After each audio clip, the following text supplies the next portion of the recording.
Curtis designs playgrounds for his band members. No, I'm not talking about that playground. He does this when he composes, creating opportunities for improvisation within a structured framework.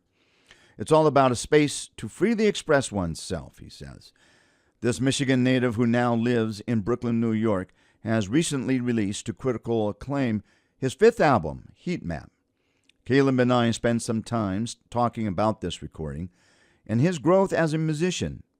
Hi, I'm Steve Browngen. Welcome to Strictly Jazz Sounds, the podcast that aims to have conversations about all things jazz. Well, today we visit with Caleb Wheeler Curtis, saxophonist, mostly alto, trumpeter, collaborator, and band leader. Caleb is the consummate collaborator with a discography that details a journey full of an adventure in music.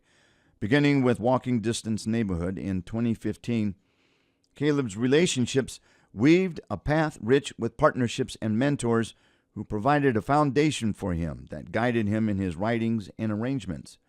He is the first one to tell you that getting to the place where he considered himself to be a professional musician was not easy. Caleb firmly believes it requires commitment to your art.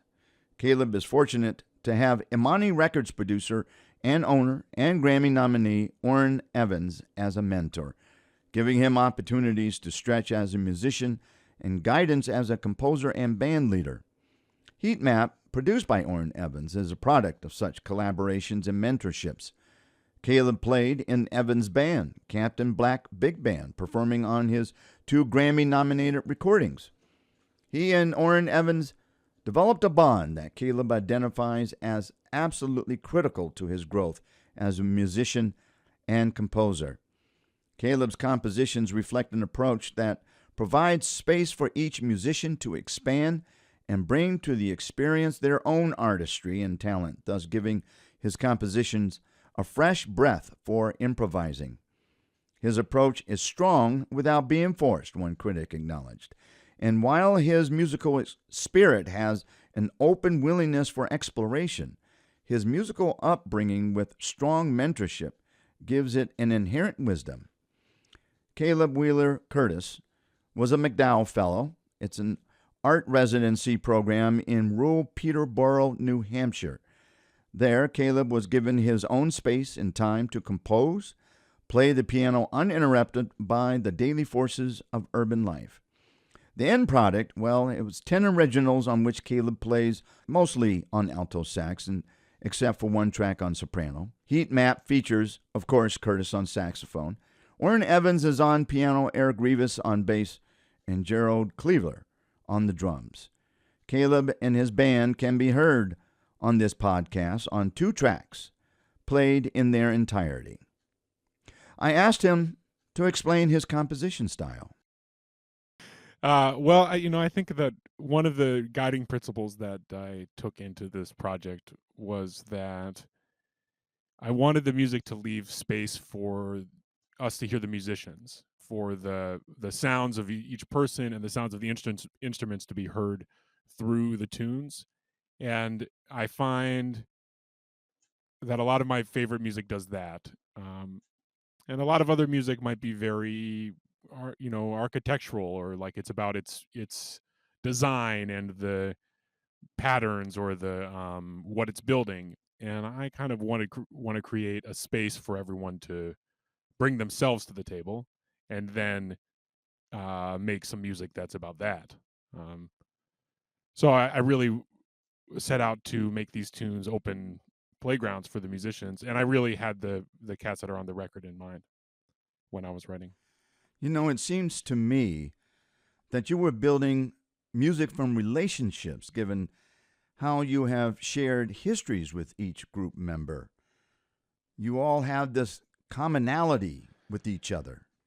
Yeah, each of them is, from a different angle. I guess I'll talk first about Orrin Evans, the pianist on the record. And I guess I first started playing with Orrin about 10 or 11 years ago in his big band, the Captain Black Big Band. And we had a residency at Smoke Jazz Club in Manhattan.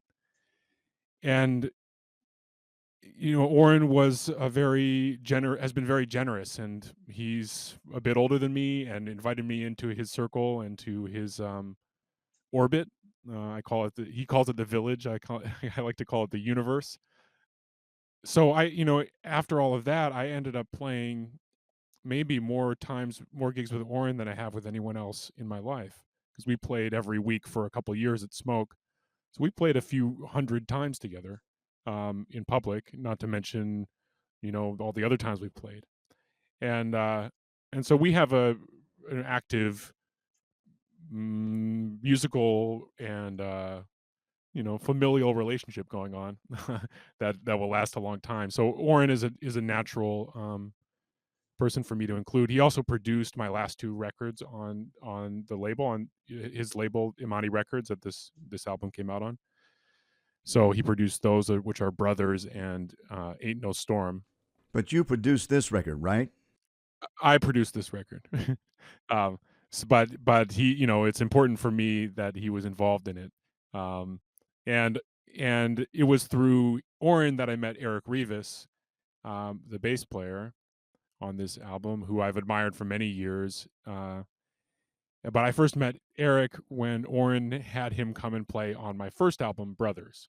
So he shared the bass chair with my friend Lucas Curtis, and so I met Eric then, and basically have been trying to find any chance we can to play together. He just brings so much propulsion and energy and momentum to the band, uh, and really just it helps lift that up. He also spent a lot of time playing with Gerald Cleaver, the drummer. Um, who I know Gerald another way. Gerald is originally from Detroit, and I have him on some records with teachers of mine from Michigan, and heard him play and met him when I used to work at a club called Cornelia Street Cafe in the West Village of Manhattan. And I've admired Gerald's playing very much, and eventually over the years and living in Brooklyn, we became friends a little bit, and then we played together. And he has this unique ability to think about the music very broadly, from a really big picture perspective, about playing all manner of history, all manner, in all styles of jazz and otherwise. And he's very unique in that way. And I think that from my perspective, he's really focused on the sound that's coming out of the drums. When he plays a drum, it's because he wants the drum to sound the way it does when he hits it. Where the sounds he's getting out of the cymbals, and um, he has a way of making the drums sound like more than they are. In what way? Can you describe that? Just sometimes, especially after the fact, when I'm listening back to the recording, there are all these other things happening. And sometimes when I hear drummers, I hear, okay, well, they're playing the hi-hat, and you hear everything they're doing so clearly. And then with Gerald, there's all these layers of things that are going on. Sometimes literally, sounds, he's got other instruments around the drums that he's hitting, or he is really deliberate about how the thing that he's doing develops over the course of the song, how he's orchestrating the music, and how he is helping the music move. His sound on the drums is very full, is very, like, everything has its place. It's like some things are sitting down here, some things are sitting up higher, some things are going to push while everything else you know, is chilling. He just plays so naturally and creative. He's one of those guys where you're better off the best thing to do is to let him do whatever he wants, and then he'll make the music sound as good as it can be. I mean, all three of those guys, the sounds they get out of the instrument is of high priority. So to them, and to some degree, more important than the notes that come out. It's the quality of the sound and the feeling of the things that they play. Um, and that stuff is important to me. So when you're putting this band together for the recording, that was kind of my idea. And to be honest, I admire them so deeply that it was just the idea of getting to record with them was exciting. So once I kind of put the band together in my mind, and I knew that I could make it happen if I could just organize the schedules, because I had relationships with all of them already. I just got really excited, and it was an inspiring way to go about writing the music. I would like to explain the McDowell Fellowship. So let me do it this way. You were a McDowell Fellowship recipient, and that provided an opportunity for you to spend time composing. Sure. It's an artist residency program in Peterborough, New Hampshire. That is an important space and place for artists. Yes. It's located in southern New Hampshire, and it offers refuge for a multidisciplinary group of artists Mm-hmm. to study their art, your art, in an enriching environment. And over the years, thousands of artists have been supported in residence, including the winners of Pulitzer Prizes, National Book Awards, Tonys, Grammys, Oscars, Guggenheims, and MacArthur Fellowships. Your name, Caleb Wheeler Curtis, is among these known names of recipients. They are Aaron Copland, Leonard Bernstein, James Baldwin, Mm-hmm. Alice Walker, and Thornton Wilder. Uh-huh. Describe your reaction when you received notice of this fellowship award. How did McDowell inspire you to produce this remarkable project? Well, I think that when I found out, I went with my partner Marta Sanchez, the pianist who played with us in Columbus. So we both went at the same time, and we had separate residencies.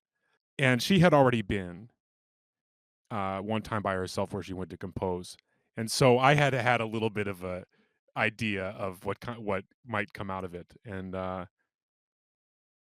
but I don't think that I fully appreciated the impact that time was going to have on me as a artist, and how kind of overwhelming it was going to be to have such support from that institution.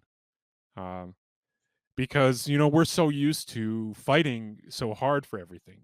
Where you get one thing and then you have to keep fighting for the next, and you keep fighting and fighting and fighting and trying to put our lives together. And I just remember when we got there, the feeling of that the thing they wanted us to know is that whatever we needed, we should ask them. Anything that we needed while we were there, just ask them for their help. And that was such a that was such a relief. I mean, it really creates an opportunity to deal with whatever you want. I know some artists go there for the break from their life. Some artists go to finish a novel. Some people go to, who knows, whatever they need. Meet people. So it's whatever you have determined to be your needs. Yes, exactly. Because so you don't go. Do you apply? You apply to be there. Yeah, and but you don't. You tell them what you think you're going to work on, but then they don't ask you to show your progress, right? They don't need you to turn something in at the end and say, this is what I've accomplished. Their desire is to help you with whatever you need to get whatever you need to make your life better as an artist or as a person. And with that in mind, I mean, I came home wondering, like, how could I possibly have more of this in my life at home? Because I came to understand that the reason that it's so special is because you're not at home, that you're somewhere else. And they have this huge property full of hiking trails, and I was in um, a studio that is basically like a cabin with full amenities. I mean, it was like a little house with a not with a full kitchen, but with a full bathroom and a porch and a comfortable bed and a huge writing desk and a grand piano, and all I had to do every day was whatever I wanted. I had all my horns there. I brought pencils, and it was the biggest gift in my computer, the biggest gift I could get, and I felt like I accomplished not just in writing the music for the recording, but I was able to ask questions about myself and about what I want from music, and come up with some answers and then more questions. in a way that may take me a year or 2 years or 3 years to do. And I was there for 4 weeks. So, the 4 weeks wasn't like, and it's funny because it goes in this. I could see like the pattern of it at first, super productive, and then a dip, and thinking like, what am I going to do now? I have to get through the first thing, and then a resurgence of energy and some more ideas, and they have a library there, the James Baldwin Library, and it's full of works from the artists that have been McDowell Fellows, and they don't have anything else there that's not from a McDowell Fellow, and it's full of books and LPs and CDs and scores and artwork and poetry and whatever anyone donates to the library. And it's amazing it was amazing to be there and sit in the library and think about that all those people were doing what I was doing. Yeah, it was really an incredible gift. And um yeah, I mean, even bigger for me than the composing the music for the recording was having the time to try to think about the music, about music, about what I want to do, about what is important to me, try to write music that keeps those things in mind. And then also just to know that a place like that wants to support me in this process. It's a very encouraging, I could say, uh, and the other artists that were there. I think normally when it wasn't COVID, because there was, we had pretty significant COVID scare during that period, and March of 2021, and normally artists are coming and going the whole time. So people are coming every day and leaving every day. But the people that we were there with, we all arrived at the same time. And then by the time the last people were leaving, no one was left until the next round. So we got a lot of time with the artists that were there with us. And it was great to connect with them. And me and Martha were the only musicians. So there were filmmakers and poets and visual artists. And How did that inspire you? well, I just was so impressed by everybody else, you know, that it's I mean, and especially there were two women in their early 60s, a poet from Florida and a filmmaker from New York. And was just so inspired by their dedication to their work for so long, to keep producing, to keep investigating. And we had, at a few nights while we were there, we had presentations. So if you wanted to present something to the group, you could. And to watch them present their work was incredible, just to see how important it was to them. You know, the vitality and the necessity of them present, like, of their connection to it, was really inspiring. And it's the kind of that, I would like to be an artist like that when I'm in my 60s. So you want to be like them. Yes. Yeah, in their connection. Yeah, their connection, their willingness to share, their desire to their need to create and share it with people. So did you write all of the compositions then? So that was 9 or 10 compositions in 4 weeks? I wrote more than that. I wrote 15, but the other 15 or 20 or something, but the other ones I didn't like very much, so they didn't make it.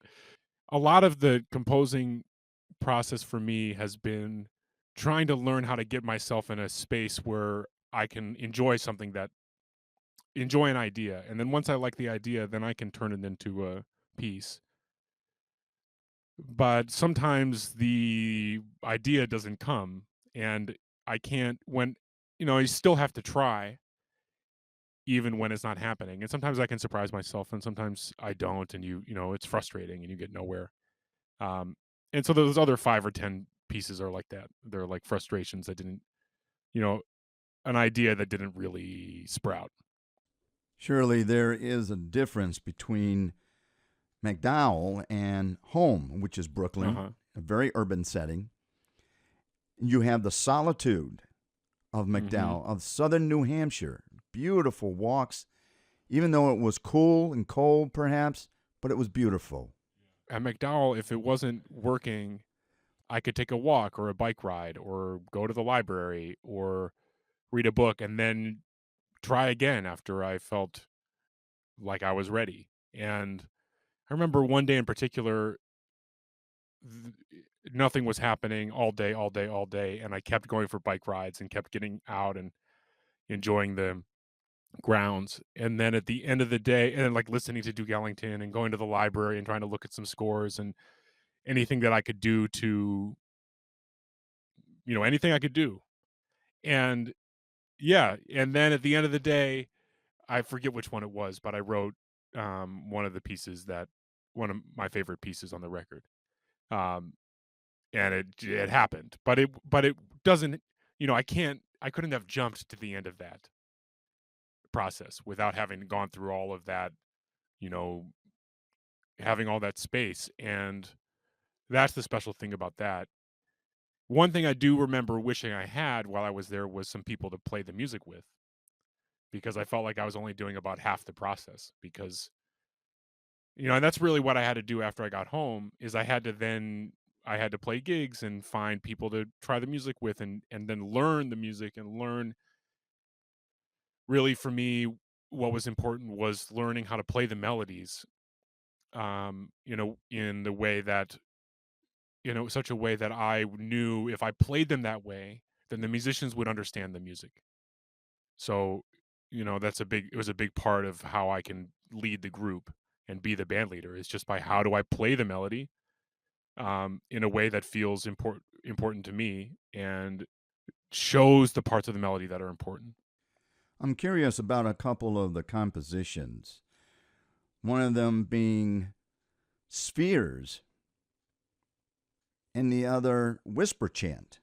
It seems that Spheres has this thing where it just keeps going and going. Yeah, it's never ending, right? I mean, it really, that's the thing that I wanted to happen in the song, is that it feels like it just has its own momentum and it's happening before we start and it continues after we're done. And that it's always going like that.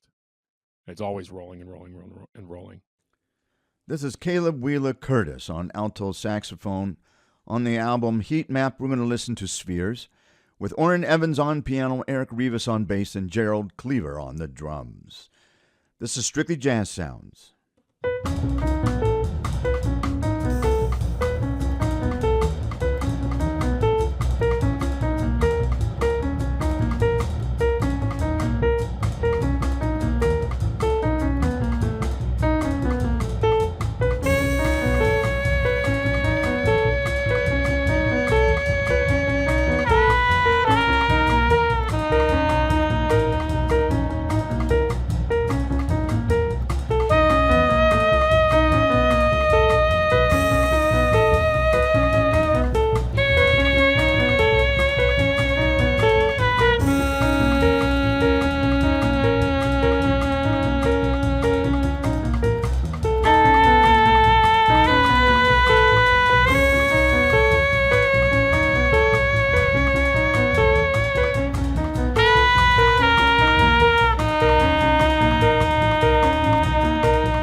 And whisper chant has this thing about it. It's mysterious.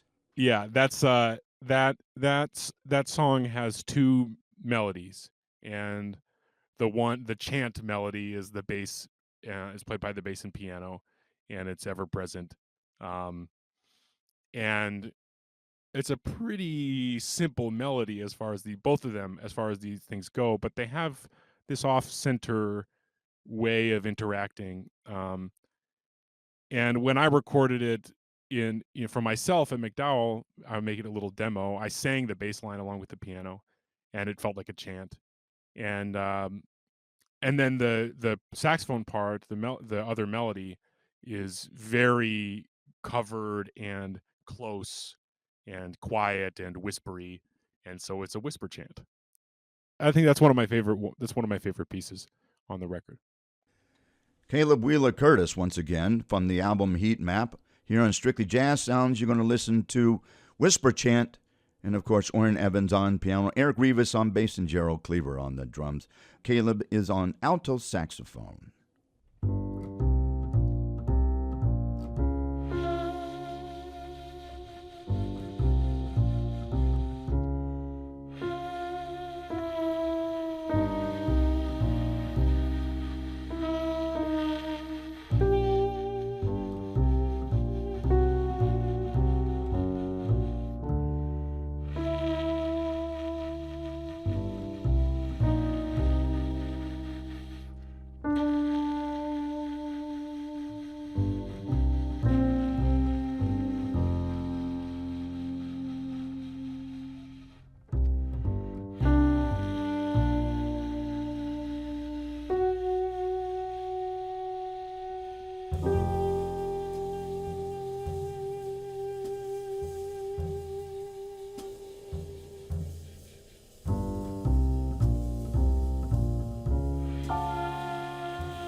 Caleb, you've been on your own journey since your first album, Walking Distance. It obviously exceeds your own recordings.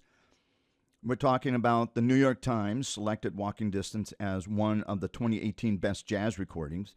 You were awarded a McDowell Fellowship in 2021, and that led to the creation of this album. You've been a part of Orrin Evans' Grammy Award nominated albums. Talk a little bit about your journey. It seems to have been pretty sweet. Am I right on that? Well, it's funny to hear those things all listed out. The journey has not felt quick for me. I mean, I started playing when I was in public school in 5th grade, and I loved playing. I love saxophone, and I was into jazz because my dad was into Rassan, and my grandfather was a hobbyist player, played in swing bands and sent me CDs and stuff, and that's what I like to listen to. And then in high school, I had some bands with my friends, and I loved being in the bands. We had our small group from school, and then we had a ska band, and I loved that stuff. But all through this time, I didn't practice. I didn't know about working hard at it. I loved the social component, and and I liked playing, and I didn't have anyone whispering in my ear like, "Hey, you should be practicing more." Maybe I did, and I just didn't listen to them. So then I went to music school, and I got in at Michigan State University, where I um I was kind of unprepared in a way. Certainly, I was not the exceptional music student that maybe I thought I was at the time, and I had a lot of catching up to do. And I started to practice a little bit more, and then I started to get some stuff together, and then by about my junior year, I was really working hard. But I felt behind, and every step of the way here, I encountered more people at a much higher level than me, in my estimation. So when I finished at Michigan State and I wanted to go to graduate school, and get my master's, I had some auditions at Manhattan School of Music and Juilliard, and at William Patterson, where I eventually ended up. But when I was at these auditions at Juilliard and Manhattan School of Music, the ability of the people, my peers that were auditioning, was terrifying to me, and I was way behind them. And some of them have gone on, have become close friends. I mean, it's kind of amazing. So that was in 2008. Then in early 2009, I moved to Brooklyn. That was when I started to realize that my musical universe was so much smaller than I thought. And now I was in New York, and there was so much other music to hear. And I started working the door and helping in the office at the Jazz Gallery, a nonprofit jazz club in Manhattan. And that's when I first started to really hear a lot of music I had no idea existed. A lot of contemporary jazz, modern jazz, like free improvisation, complicated compositions. And I had basically been in a, pretty conservative, musically conservative, historic education up until that point. So, who were you listening to at that time? Your major influences or influence? That time in 2009, when I moved to Brooklyn, New York, I was really, really, and still am, super into Gary Bartz. And Gary, I think I first heard him, like many of my peers did, on a Roy Hargrove recording, playing My Shining Hour. And around that time, I started to do my own digging and find his other records, and got into all these records from the 60s and 70s and 80s. And what was so exciting was that it felt like it was one of the first things that I discovered for myself that I wanted to listen to because I liked it, and not because a teacher had told me that it was important to listen to, or that I had just happened upon it. There had been, in retrospect, there had been other things like that, but this was the first time I really became aware of that part of my process. I was really into Gary, and he had, the music has so much um, breadth. I mean, he has these funk records from the 70s and his first couple albums from the 60s on Atlantic. um, Libra and Another Earth are straight ahead and far out there, and they've got everything in them. And then he played with the Jazz Messengers, who I had been a longtime fan of the Jazz Messengers, and then these, Music Is My Sanctuary, and this wild record from the 70s called Love Affair. It's basically like a disco record where they play giant steps with strings, um, and it's beautiful. I love all of that. And then his, back into the straight ahead world in the 80s and 90s. And so I got really inspired by that, and I ended up going back to school at William Patterson, in New Jersey, where I studied with Mulgrew Miller and some other great people. Um, at that time, I got really into Ornette Coleman and Dewey Redman, and was checking out some of that music. So even, in that time when I moved to New York in 2009, I had no gigs. I couldn't get gigs. I would go to jam sessions and I felt uncomfortable. I felt uncomfortable walking into the jazz clubs. I felt out of place and awkward, and I had to learn how to do all those things. And I'm really grateful that music gave me the opportunity to work on all that stuff. I had to learn how to talk to people I didn't know. I had to, navigate all of that. Then I got into this program at the Kennedy Center called Betty Carter Jazz Ahead, which was a nurturing program for young musicians. And that was right after I moved to New York, and I met a bunch of people there that lived in New York. From there, I started a band with some friends called Manor Effect, which was kind of like a jazz and pop fusion thing. And then after that was the band Walking Distance that you mentioned with Neighborhood and Freebird. Um, and that was really a workshop band, a collaboration where, anybody was free to bring in music, and we would just rehearse and rehearse and rehearse and try stuff. Any idea. I remember our mantra was, we won't know if it's a good idea until we try it. And so we would do anything we could imagine, and try and investigate for weeks sometimes, and they would turn out we didn't like them, but at least we found out. This was until maybe about 2014. Walking Distance is going. We're doing our thing. We're playing around town some, and I had the opportunity to be on this gig with Orrin, and with Orrin Evans with his big band. And it took a while, but that door started to be more open, and I started to be a regular in the band. And Orrin was the one who introduced me to many, um, gave me the opportunity to play with, all these incredible people I never thought I would play with, or could imagine. I mean, the first time that happened was when he invited me to be a guest on his album "Knowing Is Half the Battle" with Kurt Rosenwinkel and Kevin Eubanks, and and he recorded one of my songs on that record called "Heavy Hangs the Head That Wears the Crown." I remember and then I played the CD release weekend at the Jazz Standard, and that was the first time where I really, with Kurt and Gene Jackson on drums, and I think James Genus was playing bass one night. I was really shocked to be there. It kind of freaked me out. I thought, oh, I'd never imagine in my life that I'd get this opportunity, and that's Orrin inviting me in. I have to give him a lot of credit for that, but also I have to remind myself that I showed up to those gigs, to the big band gigs, excited and interested and with a desire to be there. And every time we played, I brought everything I could to that. Um, so I know that he appreciated those things, and that I had no ulterior motive other than to be there and to enjoy it while we were there.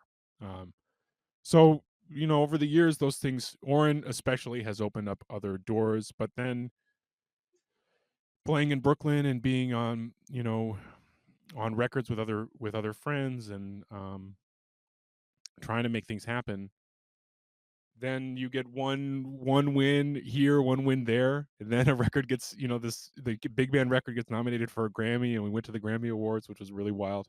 I don't know. I mean, I think that for me, the important overarching thing is that I will accept a surprise, a good surprise of something great, but I'm not looking for them. I'm not looking for some big, you know, bump up into the next level. I'm looking for gradual progress over many years.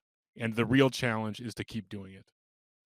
that's that's the thing. And I've been at this here in New York for almost 14 years. And now, because I think of that idea that it's a slow, gradual process, I'm as excited about it as I've ever been. I don't. I'm. I mean, uh, it's hard, but I'm ready for another 14. It seems to me that you have gotten your name around. Yeah. You are considered an A class musician. You are considered part of those who should be called first up when they are looking for a saxophonist. Yes. And that is something to be proud of, I'm sure. You worked with Jason Moran on another project. Yes. I understand that he is on the short list for your next project. What is that project and who else is in the works for it? Oh yeah, you found out about that. Right now, the things that are spinning around is we just did a new album with my trio Ember with Noah Garabedian and Vinny Speraza. And we have a couple records out, including the last one on Sunnyside Records with Orrin Evans as a guest. But we just did a new one that like 2 weeks ago. So that's in my head. We've been listening to the takes, and that will come out this summer. So that's a whole thing on that record. I'm playing, I'm playing the straight alto that I've been playing, and trumpet as well. So this is going to be the first time that I've been playing trumpet, like really played trumpet on a record. That's great you're playing trumpet, but I like that straight alto that you're playing. Yeah, thanks. I love that. I love it. It's a different reality. So that's gonna I've been on a few recording sessions with it. That record, I think this one we did 2 weeks ago will be the first one to come out where it's like that's what I'm doing, straight alto and trumpet.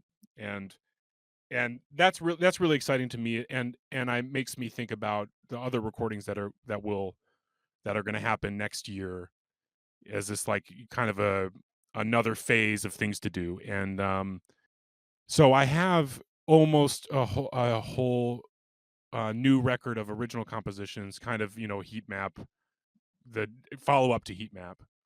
Um, but I what I want to do this time for that is the way I'm thinking about it right now. And one of the issues I had with Heatmap was it was hard to play with the band that's on the recording because of how busy they are and how they live all over the country, and those kinds of things. So It must be difficult with musicians being across the country. I'm not going to say it's impossible, but it would be hard to get that calendar to work, and to get it to work financially to any degree. So, um, maybe someday. But like I've had these other bands, Walking Distance and Ember, and um, where I feel like we've really developed a band identity and sound. I want to do that with my band. And in the meantime, I'm thinking about doing a record of what we might call standards, but maybe is better called covers of songs by people that are important to me. And that may be with that kind of thing might be with Jason if we can work that out. One more question, Caleb. I'm curious. Critics seem to be quick to relate your work in some way or another with jazz legend, alto saxophonist Ornette Coleman. Does that irritate you or inspire you in any way? Well, there's one song on Heatmap called "Surrounding," which is just in the style of Ornette Coleman, and sometimes it irritates me that I wrote that and then put it on the record. but also I love Ornette Coleman. I mean, I don't know, the fact that we live in a world where his music is here for us to listen to, and he was here to give us all of that. I don't know what else I would like. That's one of the greatest gifts that there could be. So on the flip side, like, yes, I love Ornette Coleman. I don't want my records to be just like his records or something, but his records are important to me. They changed my life. They opened my ears. Just like Rasan and Gary Bartz and Eric Dolphy and Johnny Hodges and these saxophone players. If I'm a part of the story with those great artists and those great people, that's the greatest honor I could ever have in my life. So that's really what I want. That's really what I want to do. Is like, man, I want to be a part of that. That's the coolest thing there is. And your name is part of a whole list of other names at McDowell, and that's something to be proud of. Yeah, those are some heavy names. I have some work to do to be yeah, I have some work to do. Caleb Wheeler Curtis, it's been a delight to have you on Strictly Jazz Sounds today. Want to remind everybody of his latest recording, Heatmap. Caleb, thanks so much. Thank you so much, Steve. My pleasure.